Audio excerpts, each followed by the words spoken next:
inside the pot.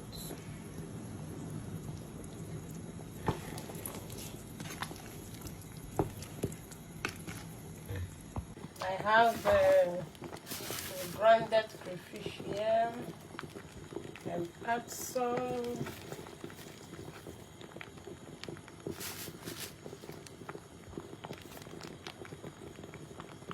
so much. Look,